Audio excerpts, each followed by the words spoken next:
교우들에게 신선한 커피를 또 빨리 공수받아서 오늘 제공해 드리도록 하겠습니다. 또 많은 교제를 나누시고 성탄의 의미가 더욱더 깊어지시는 은혜가 있기를 소망합니다. 자, 이제 하나님의 말씀을 듣는 시간입니다. 이제 함께 나눌 하나님 말씀은 신약성경 요한복음 3장 1절로 8절까지 말씀입니다. 요한복음 3장 1절로 8절까지 말씀.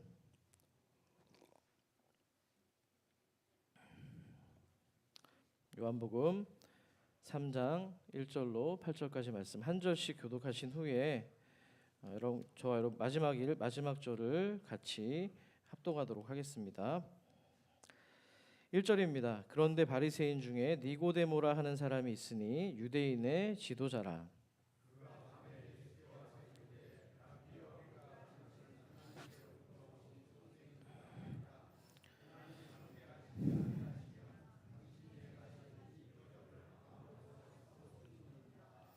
예수께서 대답하여 이르시되 진실로 진실로 내게 이르노니 사람이 거듭나지 아니하면 하나님의 나라를 볼 수 없느니라.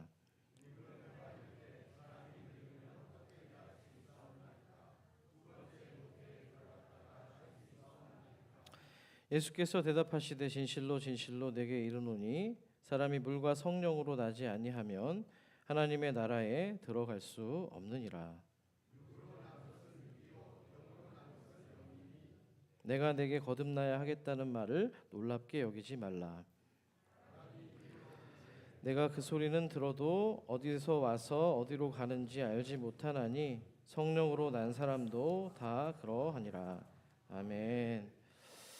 오늘 성탄 예배에 많은 분들이 오셨습니다. 오늘 예배 오신 여러분의 마음은 저마다 아마 각자 다른 마음이 있을 것 같습니다. 설렘을 가지고 오신 분들도 계시고 또 예식을 하는 자녀들도 부모님들도 계시고요. 어쩌면 또 의무처럼 오신 분들도 있을 겁니다. 또 오랜만에 연중 행사처럼 성탄절에만 오시는 그런 분도 계실 겁니다. 가족의 손잡고 아이들의 손잡고 오신 또 지역 사회에 있는 우리 이웃들도 있으실 텐데요. 자, 설레는 마음이든 의무감이든 오랜만이든 누구든지 예수 안에서 환영합니다. 이 자리에 나온 이유는 저마다 다를지라도 한 가지 분명한 사실은 오늘 하나님께서 우리를 이 자리로 불러주셨다는 사실입니다. 왜냐하면 성탄은요, 우리가 하나님을 찾아간 날이 아니라 하나님께서 우리를 위해서 먼저 찾아오신 날이기 때문입니다. 이 사실을 믿으십니까? 자, 그런 의미에서 우리 옆 사람과 다시 한번 메리 크리스마스 한번 인사하도록 하겠습니다. 메리 크리스마스. 예, 감사합니다. 자, 여러분 성탄절을 생각하시면 어떤 이미지들이 많이 떠오르십니까? 매년 아마 이런 질문들이 오고 갈 텐데요.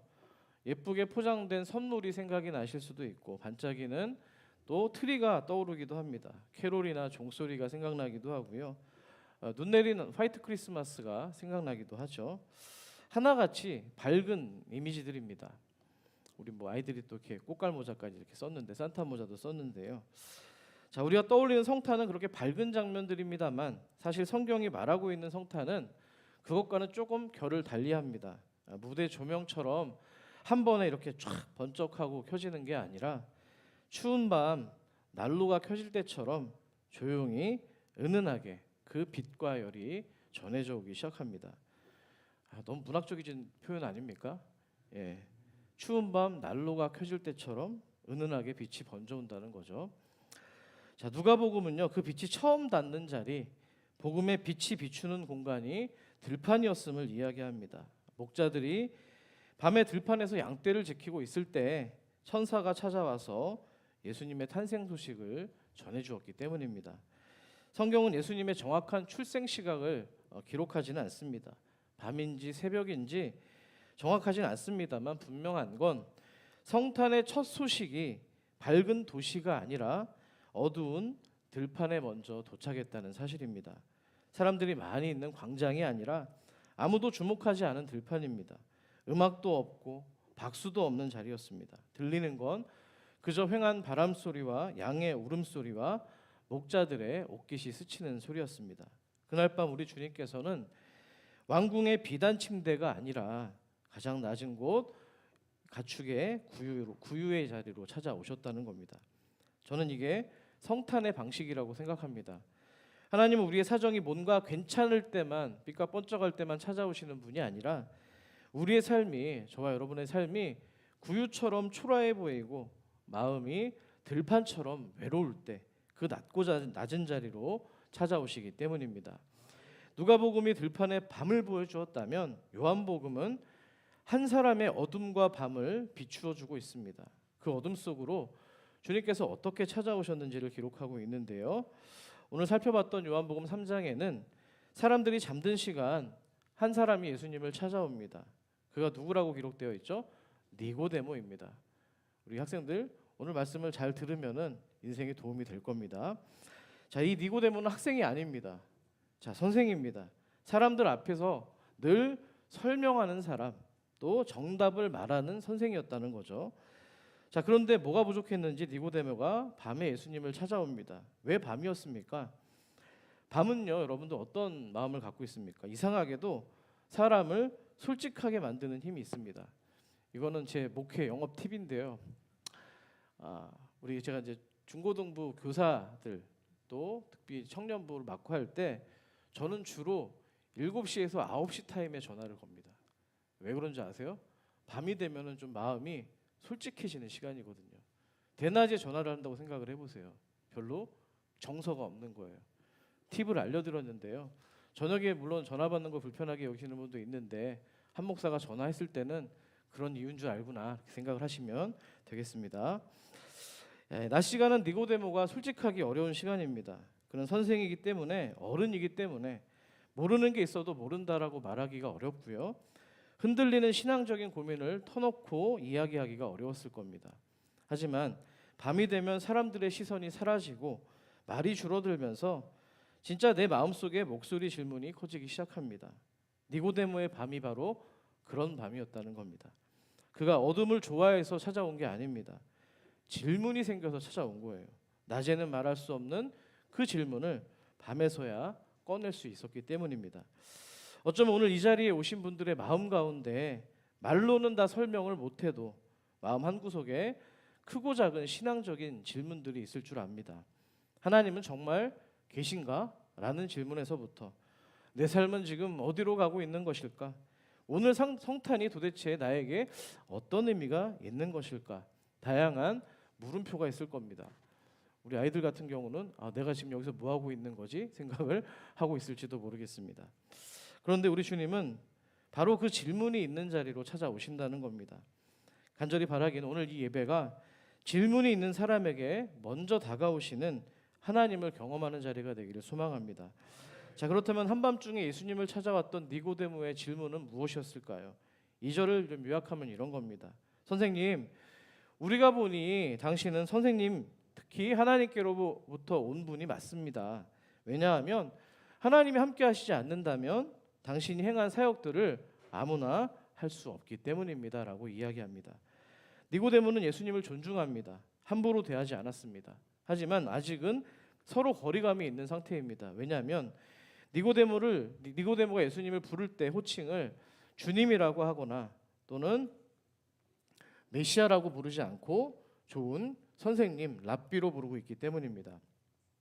그런데 그 다음 아마 니고데모는 정작 자기가 하고 싶은 말을 쉽게 꺼낼 수가 없었던 거예요. 어떤 건지 아시겠죠? 왜냐하면 선생님이라고 했잖아. 늘 답을 말해주는 사람이기 때문에 질문을 꺼내는 사람이 아닙니다. 니고데모의 속마음에서는 정작 하고 싶은 말은 이거였을 거예요. 선생님, 제가 평생 성경을 읽고 가르쳤는데도 왜 제 마음은 아직 구원에 대한 확신이 없습니까? 하나님 나라가 정말 있다면 저는 지금 그 나라 안에 있는 것이 맞습니까? 밖에 있는 겁니까? 저는 무엇을 더 해야지만 영생을 얻을 수 있습니까? 제가 놓치고 있는 게 있다면 알려주셨으면 좋겠습니다라는 질문입니다. 아마 입맛만 다신 채 아마 쭈뼛쭈뼛하고 있었을 거예요. 자, 이런 니고데모의 속마음을 간파하신 주님께서 답변을 주십니다. 그런데 니고데모가 원하는 방식이 아니었습니다. 3절 말씀을 함께 읽어보겠습니다. 시작. 예수께서 대답하여 이르시되 진실로 진실로 내게 이르노니 사람이 거듭나지 아니하면 하나님의 나라를 볼 수 없느니라. 아멘. 주님께서는 니고데모가 원했던 어떤 방법을 말하기보다 아예 시작점을 교정해주고 있습니다. 니고데모야, 네가 뭔가 잘못 생각한 것 같은데 뭔가를 더 하거나 네가 착한 일을 하거나 조금 더 개선되어지는 어떤 삶의 모습으로 충분하지 않아. 너는 새로 시작해야 돼. 그 말이 오늘 말씀하고 있는 거듭나라고 하는 그런 말씀입니다. 자, 예수님의 이 답변에 니고데모는 당황합니다. 그리고 다시 솔직하게 주님의 그 답변에 되묻게 되는데요. 주님, 사람이 늙으면 어떻게 다시 태어날 수가 있습니까? 어떻게 다시 엄마 뱃속에 들어갔다가 나올 수가 있느냐는 겁니다. 이 질문을 좀 가볍게 들어서는 안 됩니다. 니고데모는요, 지금 자기 방식으로 말하고 있는 거예요. 주님, 그건 너무 어려운 일이에요. 불가능합니다. 저는 이미 늦었습니다. 신앙적인 거죠. 저는 이만큼 벌써 살아버렸는데요. 지금까지 살아온 습관도 성격도 삶의 방식도 모두가 다 이젠 틀이 굳어졌는데 정말 새로 시작하는 게 가능하기나 한 겁니까? 라고 묻고 있는 겁니다. 여러분, 우리가 살다 보면은요, 마음속에서 비슷한 말을 꺼낼 때가 있습니다. 겉으로는 평소처럼 웃고 울고 일도 하고 사람도 만나지만 속에서는 자기만 아는 결론을 내린 마음들이 있습니다. 약간 좀 비관적인 거죠. 이번에도 아마 똑같이 끝날 거야. 해봐야 소용이 없어. 또 무너질 거야. 나는 구제불능인가 봐. 여기까지만 되는 사람인가 봐. 라고 생각을 합니다. 자, 그런 말들이 언제 제일 크게 들리냐면 바로 조용한 밤이라는 겁니다. 하루에 소음이 꺼지고 방에 불이 꺼지고 남의 시선이 사라지게 되면 내 안에서 체념의 목소리가 더욱더 또렷해집니다. 바로 그 밤에 오늘 니고데모가 예수님을 찾아온 겁니다. 자, 예수님께서는 니고데모의 그 불가능에 대한 내면에 다음과 같이 답변을 주시는데요. 5절 말씀 읽어볼게요. 시작.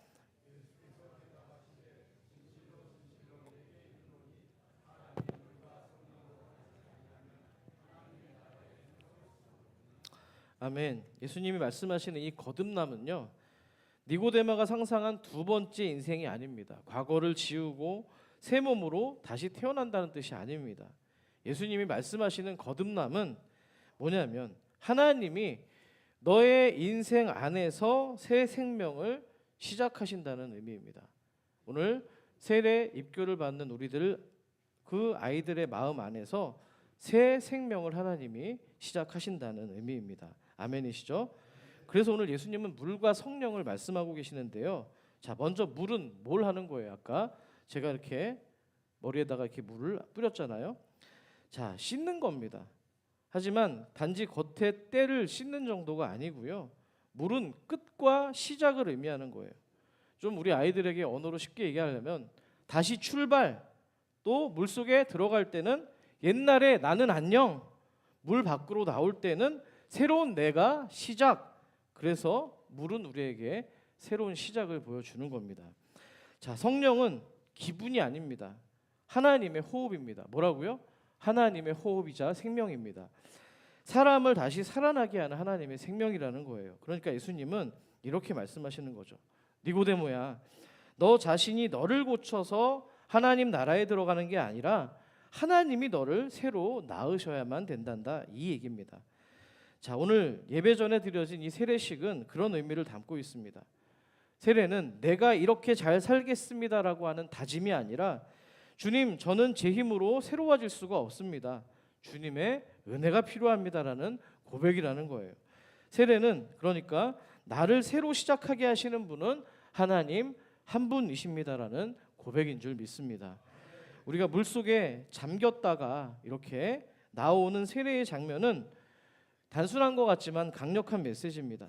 들어가는 것은 아까도 말씀드렸습니다만 옛 삶에 대한 작별이고요. 그 물 밖으로 나오는 장면은 새 생명에 대한 환영이 담겨 있기 때문입니다. 자, 중요한 건 내가 아니라 하나님입니다. 새롭게 하고 새롭게 태어나게 하는 것은 하나님 성령께서 하신다는 약속입니다. 아멘이시죠? 자, 인간의 결심이 아니라 하나님의 선물이라는 거예요. 근데 이 말씀이 니고데모에게는 어려웠나 봅니다. 더 큰 질문을 만들어 버렸는데요. 그래서 주님께 다시 묻습니다. 아니, 어떻게 이런 일이 있을 수 있습니까? 자, 그 질문에 대해서 예수님은 비유로서 8절 말씀으로 설명을 하십니다. 8절도 한번 같이 읽습니다. 시작. 바람이 임의로 불매 내가 그 소리는 들어도 어디서 와서 어디로 가는지 알지 못하니 성령으로 난 사람도 그러하니라. 아멘. 자, 바람은 눈에 보입니까? 보이지 않습니다. 하지만 지나가면 압니다. 창문이 흔들리고 커튼이 움직이고 차가운 공기가 얼굴에 닿습니다. 보이지 않아도 결과가 남는다는 거예요. 성령도 마찬가지입니다. 성령은 우리 손에 쥐고 있는 뭔가 조종할 수 있는 어떤 공식이 아닙니다. 하지만 성령께서 하나님의 사람에게 임하면 인생이 흔들리게 됩니다. 아멘이십니까? 굳어있던 우리의 마음이 부드러워집니다. 닫혀있던 우리의 입술이 열립니다. 미뤄뒀던 회개가 제때 터져나오고 미워하던 사람이 갑자기 가엾어지고 어둠 속에만 있던 사람이 이제 빛으로 걸어나오기 시작합니다. 자, 그렇다면 오늘 성탄에 어떤 의미가 있습니까? 성탄은 새 생명의 근원이신 하나님이 우리에게 오신 사건입니다. 우리가 하나님께 올라간 게 아니라 하나님이 우리에게 내려오신 사건입니다. 보이지 않던 하나님이 우리의 눈에 보이는 몸을 입고 오신 사건인데요. 그래서 요한복음 1장 14절은 이렇게 기록하고 있습니다. 말씀이 육신이 되어 우리 가운데 거하심에 우리가 그의 영광을 보니 누구의 영광이라고요? 아버지의 독생자의 영광이요 은혜와 진리가 충만하더라. 아멘. 하나님은 우리를 멀리서 지켜보는 분만이 아닙니다. 우리 가운데 들어오셨어요.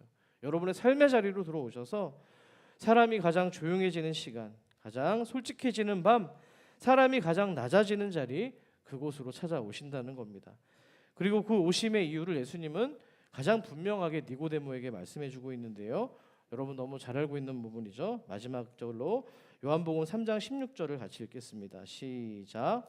하나님이 세상을 이처럼 사랑하사 독생자를 주셨으니 이는 그를 믿는 자마다 멸망하지 않고 영생을 얻게 하려 하심이라. 아멘. 여기서 우리는 성탄의 심장을 만나게 됩니다. 하나님이 우리를 사랑하셨다는 거, 그래서 아들을 주셨다는 거. 자, 이게 성탄의 의미입니다. 하나님이 우리를 사랑하셨다는 거, 아들 예수 그리스도를 보내주셨다는 것, 이 두 가지를 잊지 않으시길 소망합니다. 그러니까 성탄의 선물은 분위기가 아닙니다. 장식이 아닙니다. 성탄의 선물은 예수 그리스도고 그분이 주시는 생명인 줄 믿습니다. 여기서 니고데모의 이야기가 더 감동적인 이유가 있습니다. 니고데모는요, 이 밤에 모든 걸 다 이해하고 끝내지 않습니다. 그는 밤에 예수님의 말씀을 듣고 아멘하고 돌아가는 게 아닙니다. 완벽하게 정리되지 않았어요. 하지만 삶이 바뀌기 시작합니다. 예수님을 만난 이후로 그 밤이 그의 인생에서 끝이 난 게 아니라 새벽이 되기 시작합니다. 니고데모는 성경에 다시 등장을 하는데요. 요한복음 7장에서 사람들이 예수님을 뭔가 몰아세우고 심판하려고 들자 하자 그는 조심스럽게 그들에게 이야기를 하죠. 그 사람의 말을 듣지도 않고 어떻게 심판을 할 수가 있느냐라고 뭔가 조심스럽게 예수님 편을 드는 거예요. 자, 아직 소극적이긴 합니다만 예수님을 옹호하는 쪽으로 지금 변화가 이루어지고 있다는 거예요. 그리고 마지막에 요한복음 19장에 가시면 니고데모가 또 등장합니다. 19장에 가면 또 등장을 해요. 자, 예수님이 십자가에 돌아가신 다음에 사람들이 예수님과 거리를 둘 때 니고데모는 향품을 가지고 예수님께 나아갑니다. 밤에 오던 사람이 이제는 숨지 않고 낮의 사람으로 바뀌었다는 거예요. 오늘 설교 제목과 연관이 됩니다. 하나님이 오신 밤, 하나님의 자녀가 태어난 아침이 된 것입니다.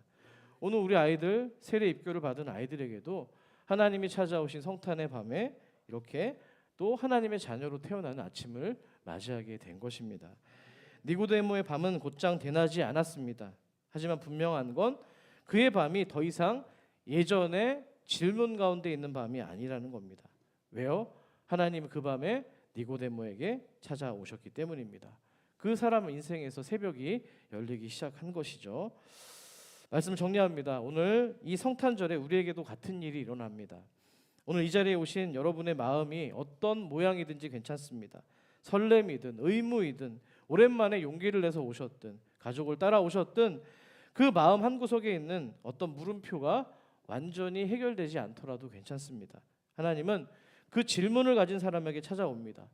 밤이 있는 그대에게 찾아옵니다. 낮은 자리에 있는 심령에게 찾아옵니다. 그리고 말씀합니다. 넌 다시 시작할 수 있어. 넌 나를 만나기만 하면 하나님의 자녀가 될 수 있고 다시 태어날 수 있는 거야 약속하십니다. 여러분, 오늘 예배 전에 드려진 세례가 모두에게 이렇게 말해주는 겁니다. 하나님은 사람을 새로 만들어 주신다. 하나님은 사람을 다시 낳아 주신다. 하나님은 밤을 새벽으로 만들어 주신다. 그러니까 오늘 드릴 우리의 기도는 이래야 될 줄 믿습니다. 주님, 저는 다 모르겠습니다. 그런데 주님이 필요합니다. 주님, 제 인생의 밤에 오신 그 주님을 오늘은 거절하지 않겠습니다. 주님, 저를 물과 성령으로 새롭게 하여 주시옵소서. 그래서 성탄이 하나님의 자녀가 태어나는 오늘 아침 또 새벽이 되시기를 주의 이름으로 간절히 축원합니다. 기도하겠습니다. 살아계신 아버지 하나님, 은혜를 감사합니다. 성탄절입니다. 예수님이 오신 밤, 또 오늘 귀한 세례 예식, 입교 예식을 통해서 우리 새로운 영혼들이 거듭나는 현장 가운데 있었습니다. 그들의 영적 출생 가운데 온 교회가 기뻐하게 하시고 모든 성도들과 더불어서 이 성탄의 의미가 풍성해지는 놀라운 은혜를 더하여 주시옵소서. 그 생명을 가지고 또 이 부순서가 진행될 때에도 하나님께서 은혜 주시고 복 내려 주시옵소서. 감사하며 우리 구주 예수 그리스도 이름으로 축복하며 기도드립니다. 아멘. 우리 하나님께 영광의 박수를 올려드리도록 하겠습니다. 네. 결단 찬양 함께 찬양하도록 하겠습니다.